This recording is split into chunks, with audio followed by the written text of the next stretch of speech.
Yeah, here we are. Ben? Slight delay. Sorry, folks, if anyone is out there. Technical difficulties today. It's been a busy little Friday. Yeah. We got there's literally a hurricane that is. New York and California, obviously, both bunkered down, sort of. Yep, just laying back here being coastal elites. Do you listen to The Daily ever? You know, the New York Times podcast? I don't. Is it good? Yeah, it's really good. It's just like really, it's New York Times reporting. They do a good job. They have very good sources. It's got the show has 9 producers. I've talked to Dan about it before. He's super jealous, which, by the way, thank you, Dan, for hopping in and helping us out, getting this thing out there. They did a show the last 2 days about, it's a story about Hurricane Harvey from Houston last year, and specifically one family's sort of path through it, and it's devastating. I was not prepared for part 2 today. It was for a bit of an emotional morning, to be honest. Yeah, it's scary stuff. Obviously, nobody should be watching this from North Carolina, I hope, but stay safe, everyone. Josh, of course, our producer. We hope everything goes well there, and then we'll be back to normal next week. But it is Friday. We're gonna do a little college football talk here. We're gonna talk some of the game from last night, and then what I'm most excited about, we have our first poll results from the From A to B show this week. So we are going to talk about what we think in terms of Alabama football with the extra man versus an NFL team. That'll be a little later in the show. Indeed. I'm sorry. I'm trying to tweet and talk at the same time. We That's got fine. Eurogolf Carnage. Oh my, yeah. So Eurogolf Carnage was in full effect, and that's what you get. I love that. I wish all tournaments were like that. It was super low 6 of 6. The cut was teetering between -1 and -2. If it would have gotten to -2, 6 of 6, I think would have been actually 0. That would have been crazy. In high stakes, it's kind of nice that I have 4 of 6, and that's as good as there's a couple people with 4 of 6. That's about it. And then in the big field tournaments, I had a chance. The really good young Thai golfer had an awful day today, shot 8 over after a 4 under start, which I don't know why this is. And maybe in the offseason we can devote some time, mainly you, because I don't know how to do these things.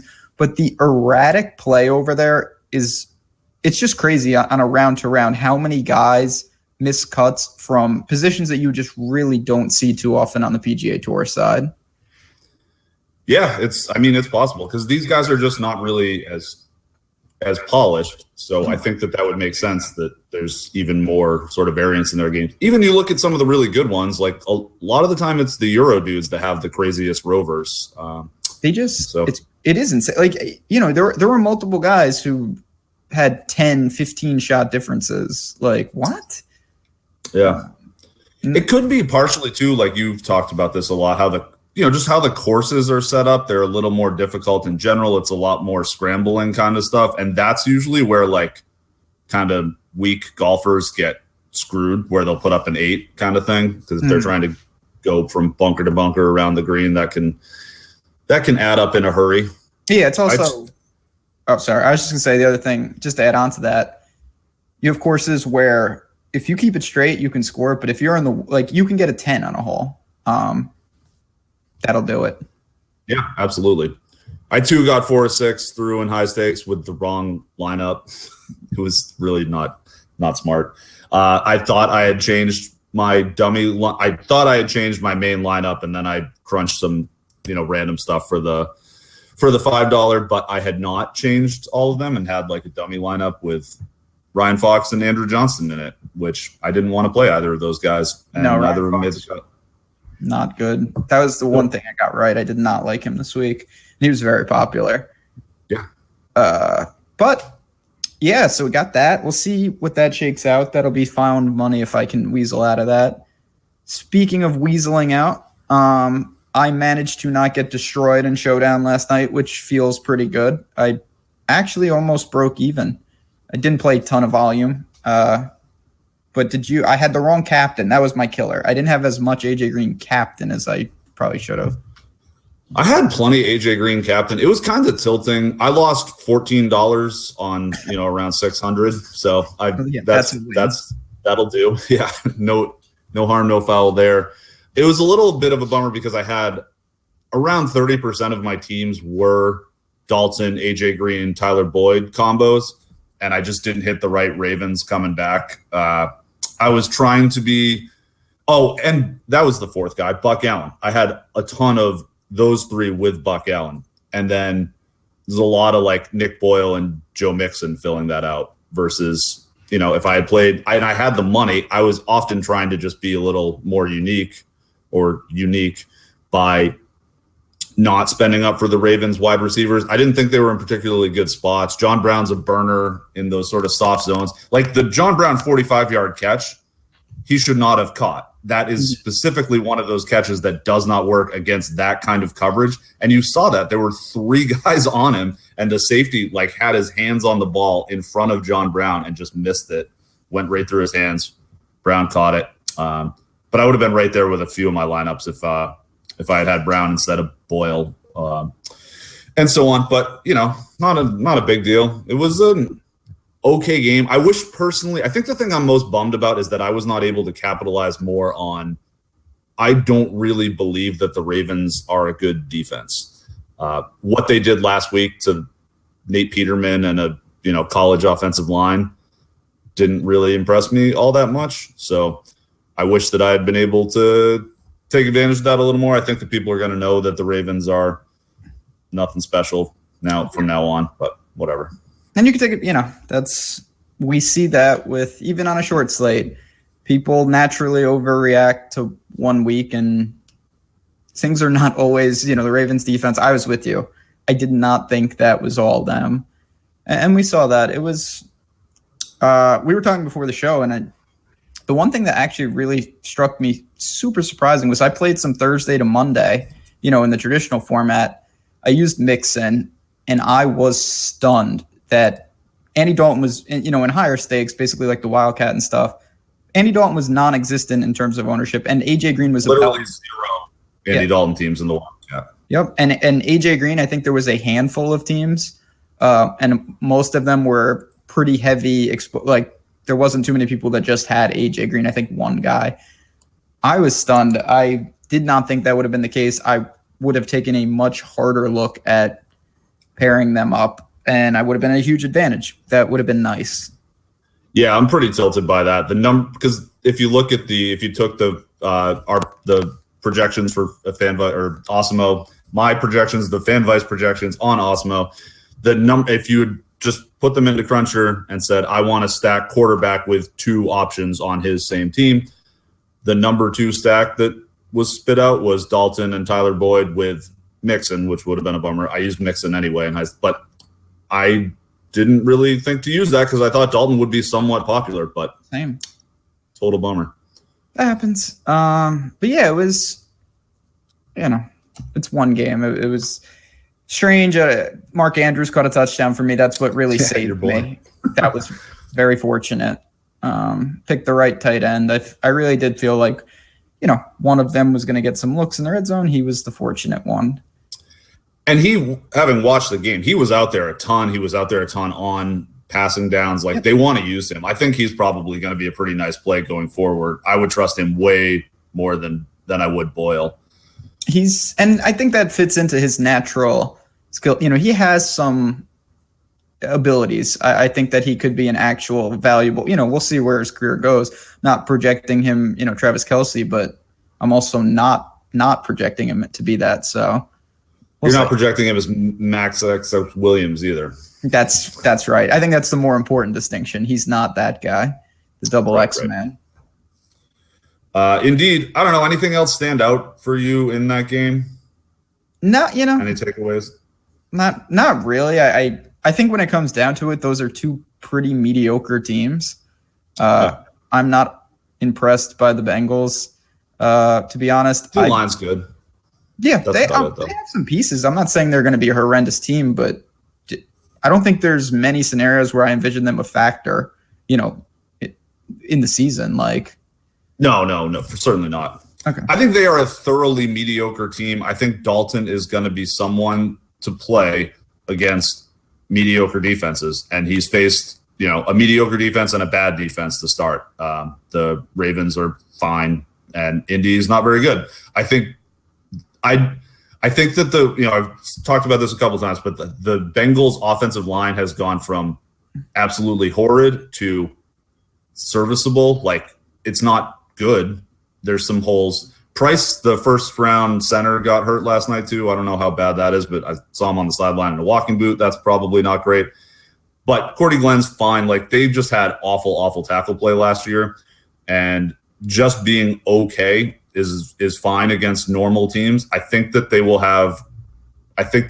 Bengals are not a team you want to play against really good defenses, but they'll be fine against sort of whatever ones. And then the Ravens, for me, go back to the wasteland. I don't want to talk about them ever again until they play. I'm sure they play at Monday night at some point, and we'll get there then. Get them out of there. No, I think that's a pretty fair synopsis. And there was nothing groundbreaking. The D's were fun. Our friend Will has said he played the D's on Thursday, Monday. I saw that route. I had a little Cincinnati D, certainly in Showdown. We'll see. The thing about Thursday, Monday that's interesting, and this has happened a bunch, and then we can move on to bigger and better things. You can make up a ton of ground. I've had so many teams where I'm like, oh, I don't even need to set this team. I had a bad Thursday guy, and then there were not that many people that did much with the game last night, so don't have to give up on those lines just yet. You certainly are still in play. Yeah, it can go both ways. There was what was the game last year? I remember Antonio Brown was in like a bit of a midseason slump, and then Pittsburgh played on Thursday night, and I remember just being like, maybe. I don't think it was Thanksgiving because that's a whole slate. Yeah, I forget. There was a Thursday night game. I remember you and I talking about it beforehand because I think you might have won the $300 that week, and I remember being very, very high on Tony, being like, he's Chiefs, which would be hilarious because he torches the Chiefs. And I was like, he's going to go nuts, blah, blah, blah. You and I both played him in our Thursday to Monday games. He scored like 40 points. And I ended up he was not high owned. He was maybe 8% owned, scored 40 points. And I ended up not cashing with that lineup. I think that was the week that you won it, but I don't remember exactly. Point is, you can either make up a lot of ground or lose a lot of ground. Oh yeah, I've had certainly that. The Amari Cooper super game came on a Thursday, I believe. I remember that. I was on Two Fellas with Lofty and Manny during that. We were like, it was because it used to happen where we would kind of be there for the first couple quarters was when it was. That was phenomenal. When it was on. It's like, what the hell happened? Crazy. But yeah, it was, we'll see how that goes. Now I kind of shift my focus. We got college football. We got the real slate. These showdowns are fun, but at the same time, I still think that people should be approaching them more as, I don't want to say lottery tickets, but it's just like if you have some extra money to take a couple shots, take it. If you're trying to grind showdown, I haven't found any reason to do that. No, I would. Yes, that's 100% right. That's the right way to look at it. You can do quite well on them. It's also, you are very, like, the outcome that I had last night where I lost less than 1% is a miracle. To return within 1% of what you put in is never going to happen on Showdown. Like, that was an outlier. So, and that's great. Like, you got free chances. That is the name. I know it's boring, but I will harp on that to the end of my days. Just if you can take, even, I was looking at things before the NFL season started, and there's a couple of tournaments, higher stakes, like the Wildcat. It was tracked last year on Twitter, which was great. So I could see my things. Obviously, I track it myself, and I think I won like 3%. Nothing great. But then I looked, and I had a couple hundred entries over the year. That's a couple hundred entries to possibly win a massive first place prize. If you can do that without losing money, it's a huge. Oh, yeah. We talk about that in golf all the time, where like a 10% loss on a golf week is like, that's awesome. Because really what you're hoping for, it's survive and advance. It's don't get killed. And then once or twice a year, you hope to score, 50 or 100 grand. And if you do that without getting absolutely destroyed all the time, like you're in, and 50 or 100 grand at the I play a little bit higher stakes. That's not necessarily what everyone needs to be shooting for. But, if you've got the couple weeks a year where you 5 or 10 or 20x your buy-in versus, then a 10% loss often is going to be fine. It's the 90% losses that really suck. Yeah, I mean, think if you could buy scratch-offs or lotto tickets and you didn't have to pay for them. That would be very useful. Eventually you would get lucky. Or they cost 10 cents a piece. That's the better example because, if you were taking a small loss, eventually you get one and it's a magic bullet and it makes up for all that. If you're paying full price, not the best investment. And that's the name of the game. To be fair, the rake on the state lotteries is like 70%. Even for me. And I've done some real disturbing things in my day. I do not mess around with those. That's the worst. Yeah, it's like literally every dollar scratch ticket you have, those are worth 30 cents. They're awful. And amazing. I see time and time again people just buying them in front of me in stores all the time. The state lottery is messed. That is one of the most regressive taxes too, because it's not rich people buying lotto tickets, but whatever. We can get into that another time. Let's not get into that. That's when the show ends permanently. But yeah, I agree with all that. Anywho, college football. There are some games. Here's what I was thinking to do for this segment because I found a few games that stand out to me. I think they will stand out to you as well. I was gonna say, hey, how about I shout out a game? You say yay or nay, and if yay, this is the way I want to attack this game. This is how I think this game will play. These are the kind of plays I want to play in it. I like it. Let's let it fly, man. It's a pretty cool slate. Yeah. I think the real obvious one that stood out to me, who is a donkey when it comes to college football. So I imagine, and it's two big schools. It's a huge total, 68 over under. It's a 3-point spread. I think this is ACC where they don't play defense at all. I only know that because these teams are in the ACC for basketball, right? Or anyway, Florida State and Syracuse. What do you think, man? Yeah, I mean, it's a game. It's embarrassing. I don't want to say embarrassing because Syracuse might be all right, but Florida State has had as bad a start as a team could have. They were smoked on Labor Day by Virginia Tech, and then possibly worse than that, they beat Samford by not 70-0. Let's just put it like that. The game was a game, and that's ridiculous. They're not a Division I school. So I don't know what's going on with them. Having said that, this game has the makings of a pretty juicy one. Syracuse is a pretty good team. This Dungy kid at quarterback, he really can play. He certainly hasn't faced anything that's going to even remotely resemble this defense. Not that it's a great defense, but it's not Wagner. It's not Western or Eastern Michigan, whatever. What is it? Western Michigan that they played. No idea what you're talking about. Yeah, the Syracuse just had two real cupcakes. And, he's padded the stats. He's mobile. He is definitely upside with the legs.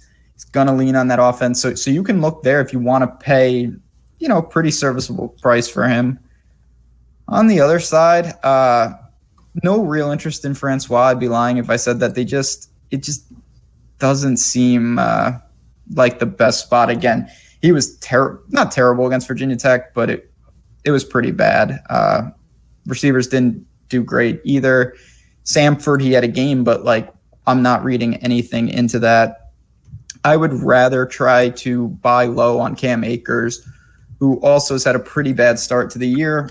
I think he's an incredible player and that he's still going to have a big year. So this is as low as we're probably going to see that price. He's sub 7K.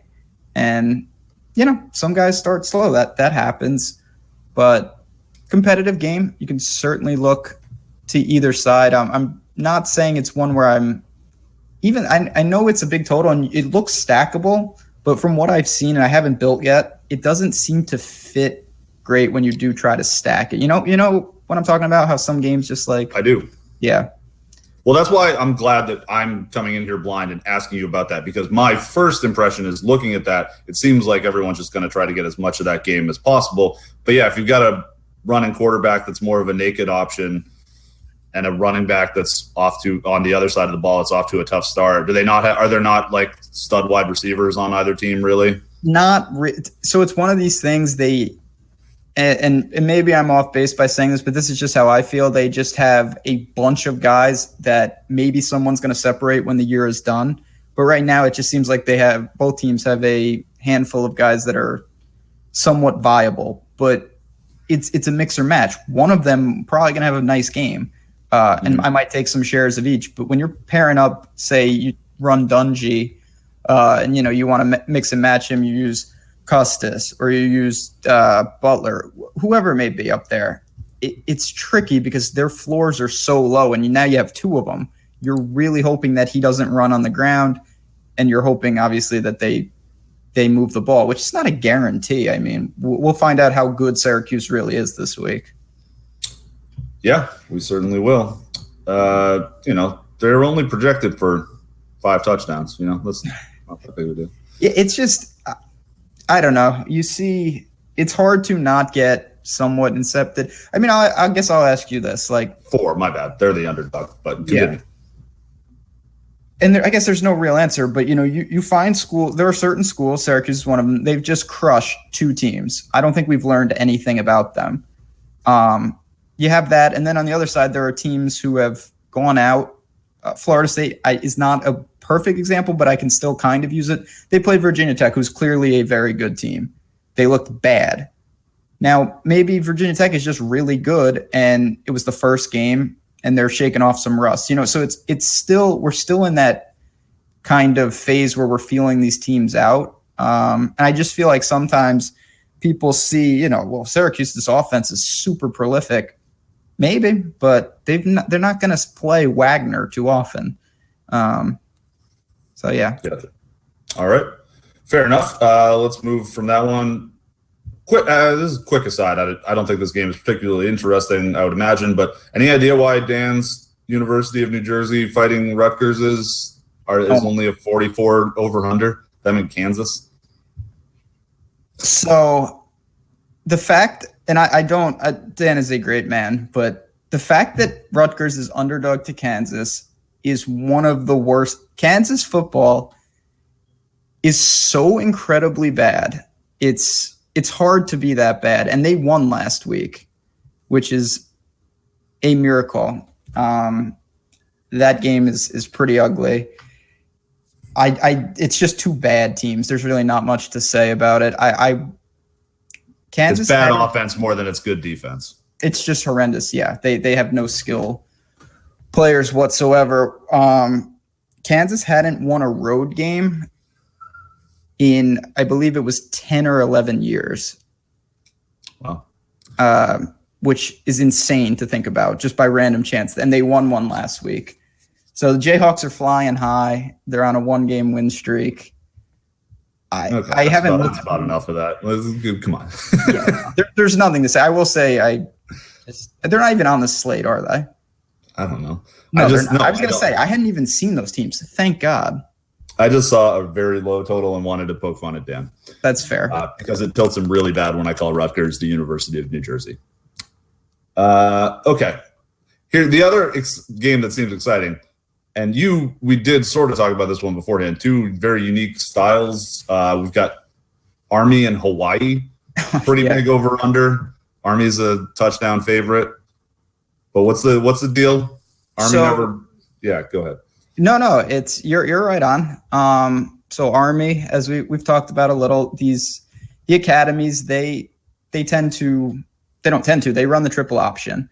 So we're going to see them early and often running the ball. They don't like to throw, even though this quarterback is a little better than we've seen for them. But primarily they want to rush for 400 yards a game, 500 yards a game. That's their goal. And then on the other side, we've got Hawaii, who's certainly through the years not known for that. They're more of a, high-powered spread formation, run and gun. So it is really interesting styles. The game script seems, if it holds form and Army's gutting them on the ground and Hawaii is just playing catch-up, it could be a super stackable game just because it seems to fit right in. Yeah. If Army's running for 400 yards and 5 touchdowns on the ground, and Hawaii is just tossing the ball all over the place, that's a fun one. Absolutely. That's what stands out to me as the game that I would want to jam in the most. What about, does that make sense to you? Are you feeling that one? Or I think, obviously. Yeah, I definitely do not mind that whatsoever. McDonald, who's the Hawaii quarterback, has just been putting up massive lines against teams that, again, were they great? No, but Army's not great either. And these are, I think, comparable teams. Navy is certainly a fine team. He had 425 in the first game, 320 in the next, 6 touchdowns and 1-4 on the other. He's just going to be launching it early enough. And I'm not reading, this is probably more on the betting side. It is a weird thing to see Hawaii in New York. I don't know exactly what time is that game. I believe so that's a 12 noon kickoff. That's a weird one for Hawaii. I wouldn't be stunned to see them come out sluggish. That's 6 a.m. their time. Yep. Not ideal. But for DFS purposes, what are you going to do? I think we got to just buy into that anyway. Wolfhook, a clear lead dog for Army on the ground? Yes, but again, the way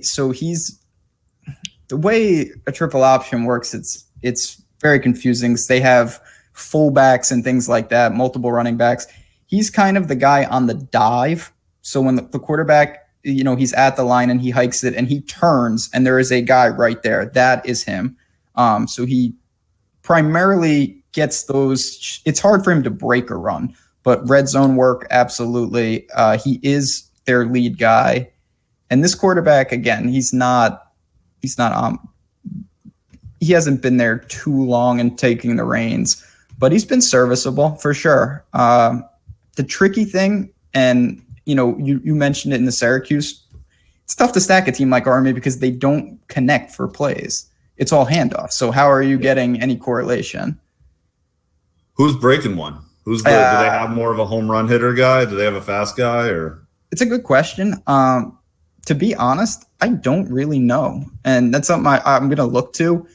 Their offense isn't really explosive. It's just that they can gain 4 to 6 yards on like 80% of their plays. Okay. Like they have 3rd and 2. When they're rolling, it's 1st and 10, 2nd and 5, 3rd and 1, 1st and 10. And then, they have a gash play for 12 yards, but rarely do you see Army get to the edge and have a 70-yard touchdown. Okay. So good to know. And I imagine you'll spend time digging into that a little more. Let's not give it all. This is a free show, so hit up Ben in Slack if you sign up for Osmo.com. That's a reason to do so. It's a quality site. We got all kinds of good stuff behind the paywall as well. Hawaii receiving options?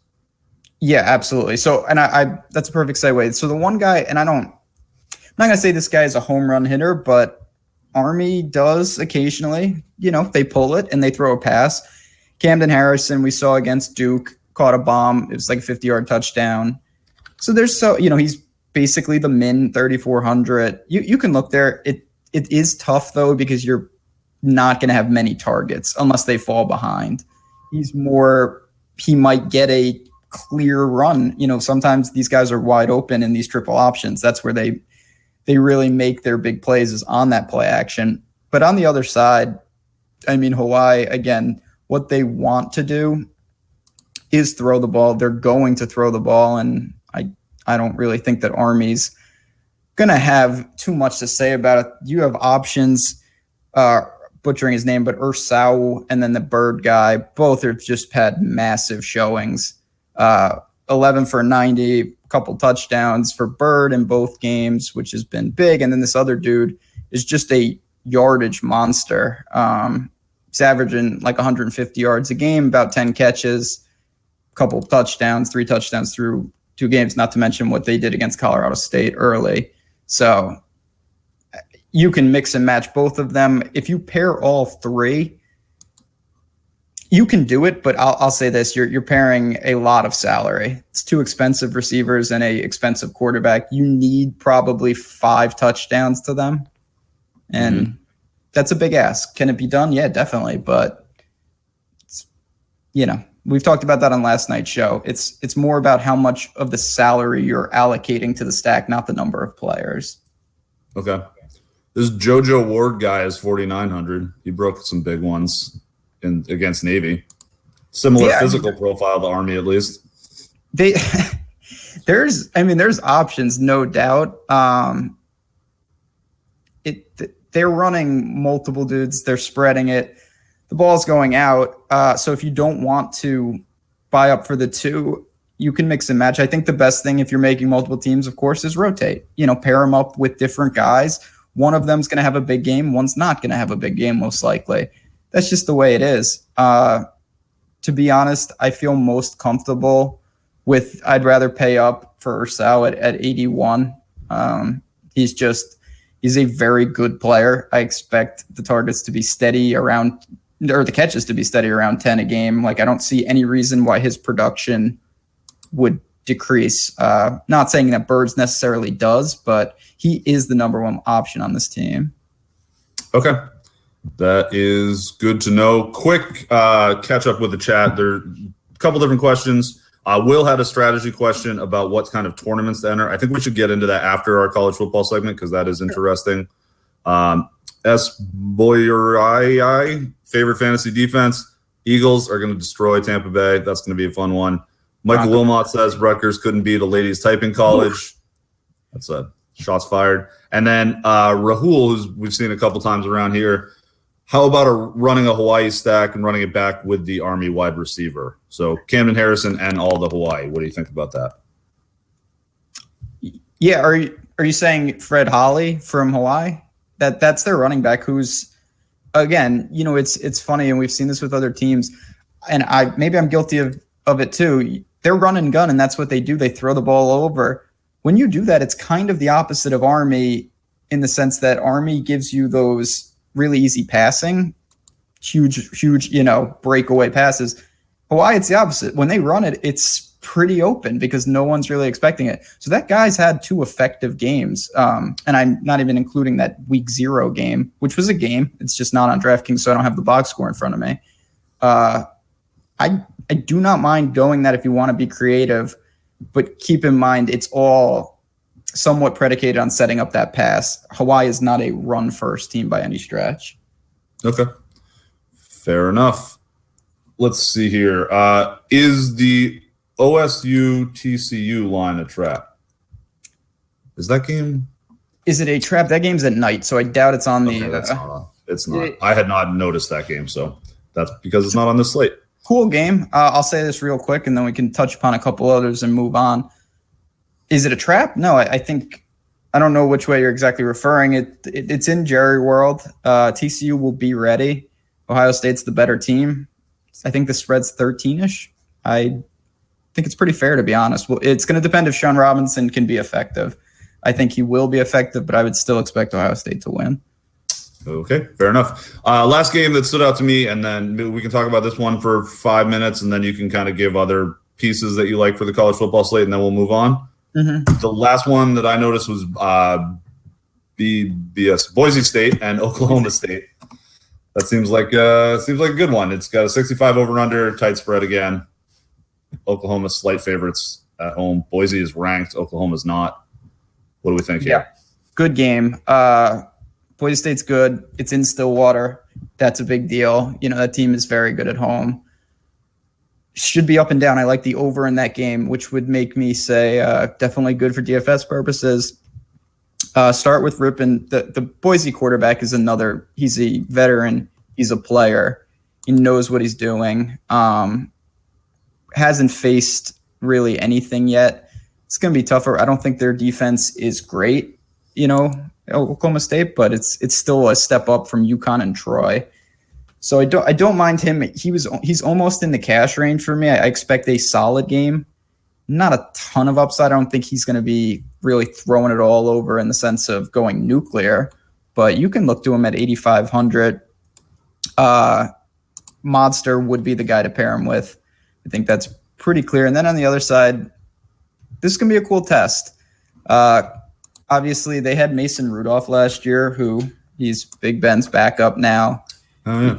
Very, very effective. So this guy, Taylor Cornelius, who I haven't seen much of, has stepped in and he smoked two Division II schools so far. Hasn't really had to do much. This will be his first real test against a defense. It's a little banged up. Both Moa and Noah, who are in the rotation, they're going to play, but they're both banged up there. I don't know what to really think of this guy. For me, it's, I always say you want to try to be early. So if you think he's a player, you can go there. I'm taking a wait and see. I don't think this is the spot for him. Not saying he struggles at home, but I would much rather lean to Justice Hill, who is the Oklahoma State running back. He hasn't had to do anything yet. And he's a burner. He can really move. This is Tyreek Hill's school, by the way, before he got in trouble. But Justice Hill is another speed burner. And I think, 7,800, pretty good price. They're going to need him to be involved. Last position, if you want to go to the Oklahoma State wide receivers, they got a bunch. They're another team. They're running a bunch of run and gun as sets, splitting them out 4 wide, 5 wide. So they get a lot of guys involved. I don't think, this is a game I wouldn't go fantasy point chasing because what we saw against these first two schools is not indicative of anything. They were 40, 50-point favorites in both. So I don't know how much we can glean from, seeing Tylan Wallace have big games. Is he going to be involved? Yeah, it's going to be a lot harder, though. And I still think that when it comes down to it, Stoner's the best receiver on their team. But Justice Hill is the guy that I'm really zeroing in on. Okay. Fair enough. I can get behind that. Yeah. I mean, go ahead. No.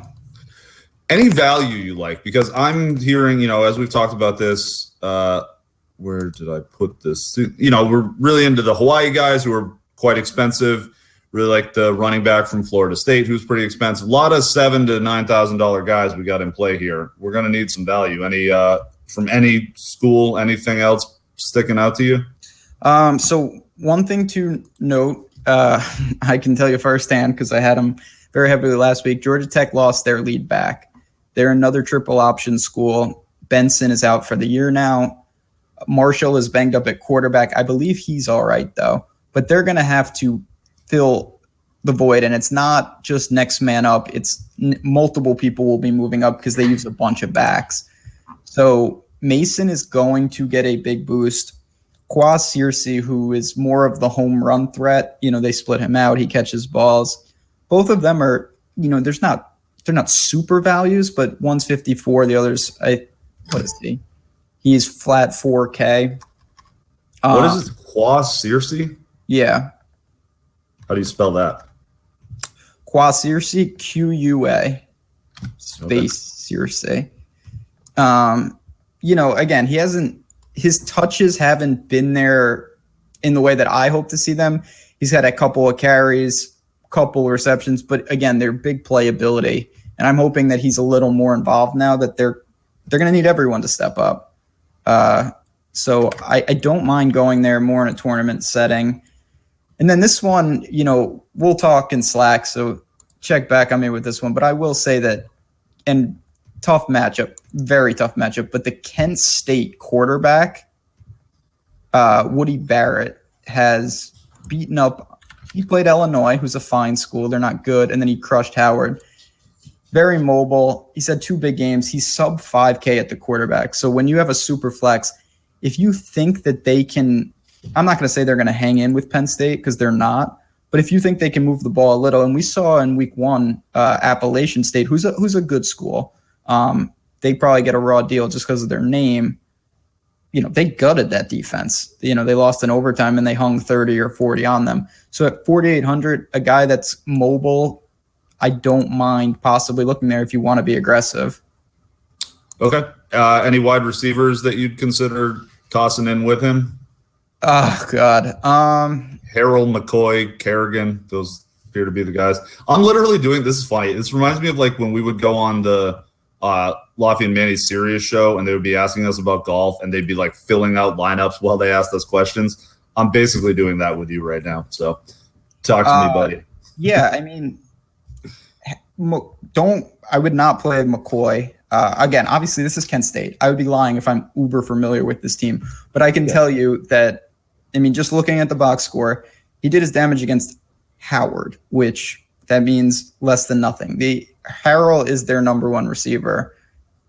Clearly, they're not a high-powered offense, and they're going to Happy Valley, which is very tough. But if you're looking for someone, if you really pay up and you say, I'm going to take, I'm going Hawaii quarterback, Hawaii wide receiver, and another pay up position, you're going to need something like this. And all it takes at these prices, can they find one? I haven't been overly impressed. They looked good against Pittsburgh, of course, but Penn State's defense is not what it was. So we'll see if they can move the ball a little. It could be a play. Super risky, though. I want to be clear about that. Okay. Yeah, it's not bad. And then, just to wrap up my thoughts, and then obviously jump on in, these other games are becoming more competitive. Like, Oklahoma's got not a test, but they have a real opponent. And LSU Auburn is the best game on the slate. It's just not a great game to target. That's an SEC battle. And both those teams are pretty solid. But you can start to incorporate some of the teams of guys that maybe haven't had to play a full 4 quarters yet. That's becoming more and more apparent. Okay. That works for me. Can I give one more? Yeah. I got one more guy. Pittsburgh running back, cool name, Quadre Ollison. Okay. So they're playing Georgia Tech. That's another, we've mentioned them. They run the triple option. This is a guy that he's got a kind of a running back situation where there's multiple dudes involved, Aaron Hall and whatnot. But this guy, he had a big game against Penn State despite them being absolutely smoked. And he's only 4,700. I think he's pretty heavily involved this week and could be a spot that not many people gravitate towards. Maybe I'm off base there, but I'm giving him a pretty good look. Okay. Can get there. Sounds good. You got Q versus Q in that game. Running back battle. Sounds great. Yeah, it's true. We'll see. I mean, and then check the weather. I don't, they move the real games. They got canceled and whatnot, but I wouldn't be stunned if there are some games that are getting at least some peripheral wind or something. Nothing major, but if there is, something to monitor. Fair enough. All right. That'll wrap up college. I think your college stop by, for the week. Just stop by and chat, of course. A lot can change between now and 12 tomorrow, so we'll be breaking it down in there for sure. It's true. All right. I've had my Twitter kind of blowing up with NFL news while we've been on this show. Oh, really? Devonta Freeman's out. Just a million injury things. Like the Panthers O-line is toast. Yeah. A lot of stuff that's going to happen. I will be pushing in an update. I'm going to get to that shortly after we wrap up this show. So if you've been using our projections for NFL this week, make sure you come back and check them out again this afternoon because they will be quite a bit different, I would imagine. Tevin Coleman seems like a pretty nice play at this point. I hope Ito Smith at some point gets some run because I like that guy in life. Don't think he's in play just yet, but this is certainly not something I planned. And I know this is a random NFL question, but we did a show last night and his name didn't come up, and it is kind of injury related. Jonnu Smith, do you have any thoughts on him on Tennessee? I don't. I was hoping to get into that. I would like to sort of look at his physical profile. I have his combine stats somewhere. You're going to like it. That spreadsheet open. I'm going to like it. Yeah, I mean, he went to Florida International, which is not a good football school, but he's a big dude. He can move. Obviously, I don't know what he did at the combine, but I think he might be a pretty effective target for them. Okay. I would worry a little bit potentially if Taylor Lewan and Jack Conklin are both out. So I was starting to warm a little bit to Houston potentially. I mean, that they've never all been healthy together, but if they could work it out, like the Patriots have actually really good tackles. They have a very solid offensive line, and they're big guys. But that like merciless Clowney JJ Watt combo, if those guys ever get on the same page that's ridiculous. They've all been very injured over the years, so Watt's probably never going to be the same. He certainly won't be the same as he was before. He was the best. He was Aaron Donald for 4 years. He was the best player in the league that didn't play quarterback, but that scares me a little bit on Jonnu Smith, I guess what I'm saying. He might have to block a little bit more if those guys are running amok in the backfield. Definitely a good point, yeah. Cool. Let's see here. All right, so yeah, we will have that put out a little bit later today. I will get all the sort of market share stuff reworked, but yeah, a lot of injuries. It's a lot of line stuff, which is more going to affect efficiency and then potentially work on guys. My brain is not working right now. And help defenses out. It's Friday for us too, folks. I know we got weird jobs, but we're that's what happens. Yeah, we've been at it a while. You ran a 4.6 40. That's fine. 22 bench. That's nice. 38 vert. That is sick. That's what I'm telling you. See what happens? Here comes 70% Jonnu Smith for you. Ooh. Yeah. Yeah. 418, 418 shuttle. That's like better than most wide receivers. That's what I'm telling you, dude. He's stat man. He is on paper, looks like an effective player. And I wanted you to know that because I knew you have that stuff, and he caught my eye as a potential play. Small hands. That's not great for catching. No, that's Will Fuller's disease, But whatever. Yeah, he's got some. He can jump. That's pretty cool. Yeah, red zone targets. Lock it up. Exactly. But he's got Mariota throwing him the ball, or worse, Blaine Gabbert throwing him the ball. Yeah, Mariota's questionable. It's brutal, dude. And yeah. Oh my God, if it's Blaine Gabbert and we get Blaine Gabbert with Tennessee with no tackles and like J.J. Watt and Whitney Merciless and Jadeveon Clowney coming at him, they both up the defense ranks. Yeah, that might have them pass. I will say, as far as projections go, the Rams are the top projected defense right now. I like Philly the best. The defense projections are tough. That is one thing where I almost exclusively hot take. Sure, the projections are nice, but it's really all about pressure and creating big plays. And when you project a defense, you kind of have to use the total a lot, but the total doesn't really matter because 80% of the time the team's going to score between 14 and 34 points, which is a difference of two defensive touchdown or 2 defensive points. The total is more heavily correlated to fantasy scoring. So that's what gets the big number in my regression model that spits out. When I say computer, tell me what's the most important. It's going to say total because total is it's a straight line, right? It goes right with that. But what wins you tournaments is pressure because that's where touchdowns come from. If a bad quarterback's got no time to make a decision, that's what you're looking for. So absolutely. Blaine Gabbert getting crushed by the Texans defensive line is potentially more so in tournaments too. Like in cash, I think you can take the low-hanging fruit sometimes because you're I don't think this team's going to have more than 10, 13 points. And you're couple sacks, couple fumbles. They put up a quality effort. But you're playing the Millie, you're asking for a shutout, literally, and then that might not even get you there because all it takes is a team to score and they're ahead. 2 touchdowns is better than a shutout. So absolutely. All right. Let's get to the question, our last segment, what everyone's been waiting for. We had a Twitter poll, do you have the latest results? We did have Chad say Houston, Texas Tech, super high scoring.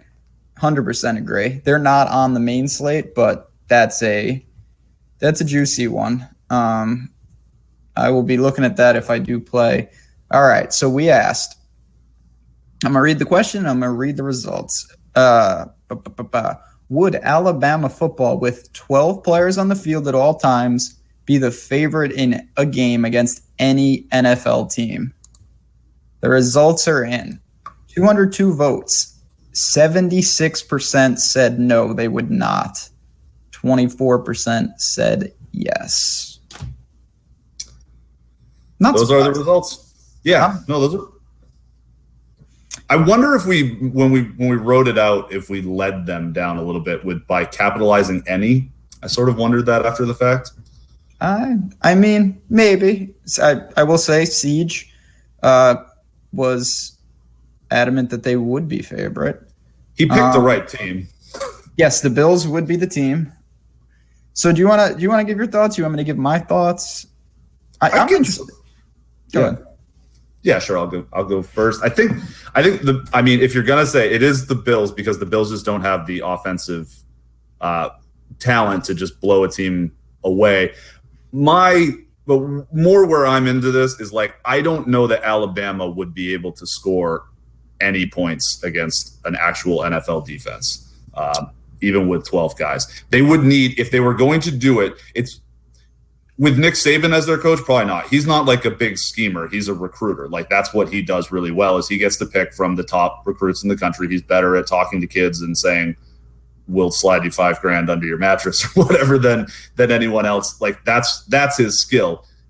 You would need to be unbelievable at scheming people open. You would have to be sort of working on these pick plays because just the one-on-one or, whatever, 12 on 11 physical matchup against NFL defensive players who are faster than maybe not faster because kids are, 19-year-olds can be just as fast as adults, but like the cornerbacks and safeties are all going to outweigh the wide receivers. Like that's not going to go well. The defensive ends are going to be just as big as the tackles. Like that's not going to go well. Some of these, the tackles are probably not fully developed. When they're 20 years old, they're fat and slow. Like that's not NFL muscle yet. And if you've got, just average NFL defensive linemen coming at you, like I don't think people understand how fucking physically dominant these people are. Like it is big people. Do you think you would use an extra lineman or would you try to go 6 wide? I think you probably would do the extra lineman because I don't think going 6 wide, I don't think your quarterback's going to have time to make multiple reads. I think it's literally if you have any chance to score any points against a real NFL defense, it's because you schemed and hit the first look. You schemed one guy to get open on this play, and it worked. I think they're going down. Say what? I would probably try to just go, people run the Wildcat because you have the extra guy. Now you would have 2 extra guys. Yeah. All right. Yeah. Give your thoughts. How do you think they would try to score? Well, I would say no. Also, I do not think they would be favorite, and I think that they would not win. It's interesting because Alabama, this is not a historic Alabama team in the sense of their defense is probably a little worse, and this is by far the best offense they've had in a long time. They have a real NFL QB there. I think they would have to get creative. There's no doubt that they couldn't just line up and do what Alabama does. You just talked about that because it's just not going to work. They wouldn't get the push up front. On defense, I think they would be pretty good. I will say that I would expect them to lose 28-10. I don't think that the Bills could just move the ball up and down. They could run it and Josh Allen would be fine and whatnot, but Alabama with an extra D guy, they could do some things. I think what they would have to do on offense is be creative and try to get matchups where it's 3-on-2 on the outside, like screen passes with an extra blocker. Yep. Because the skill positions, Alabama, they've got some dudes. They're young, but their receivers are pretty good. They're all sophomores, though, which is they're 19. They're 19 years old, dude. That's and the guys they're going against, even 25-year-old NFL safety, career-ending hits are going to happen here. There would be. I think they'd have to get creative and try to keep it confined. 13 guys they would win, but 12 they wouldn't. And the Bills, I think you're right. Specifically the Bills, I think the Patriots would be fine. I think someone like Aaron Rodgers that can move around would be fine. The Bills specifically with Josh Allen, who is 6 months removed or whatever from being one of these crappy at a bad school. Like, there's a lot of people, I'm not one of them, but there's a lot of people that said Josh Allen, when he played schools like this, not Alabama, even middle tier schools, he was terrible. Yeah. So, and the Bills' offensive line, although much more physically impressive than like Alabama's is going to be. Like the Bills, their bad offensive line, they'd still be the best offensive line in college, not close, just because they're professionals. They're big people. They are, 25, 26, 27 years old. They weigh 320 and it's muscle and not 290 while still growing into your body. That's and the depth. Yeah. Like Alabama's, they've got some dudes and they have units that I think they're not the same, but they're somewhat comparable. The problem is Alabama's second tier, when they're rotating D linemen in for college, it works. When you have your second tier defensive line against a professional O-line, like the holes are going to be massive. That's going to be bad. Yeah. And the one extra guy does not mean he's filling the right gap, right? They don't the wrong position and he's not even involved. Exactly. Yeah. I think I honestly think it would be kind of a bloodbath even against the Bills, but it's possible that they could win. I just think that I cannot stress how strongly I feel that the level of athleticism for your average NFL player to your average college player is just like, what's the line from Pulp Fiction? It's not the same ball game. It ain't even the same sport. Like it's a different sport. The NFL is a different sport than college football. I don't even remotely disagree with that. It would be interesting. I think that's why we asked it. Wait till we get to basketball. We're gonna have some crazy questions because I got a lot of weird things in my mind. Yeah, I like it. But yeah, well, any other final thoughts here? I think that about does it on my end.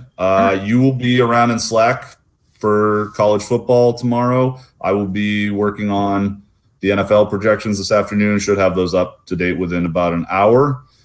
You've got a show on Sunday morning with Lofty where you guys will be given final breakdown on what's happening with the NFL.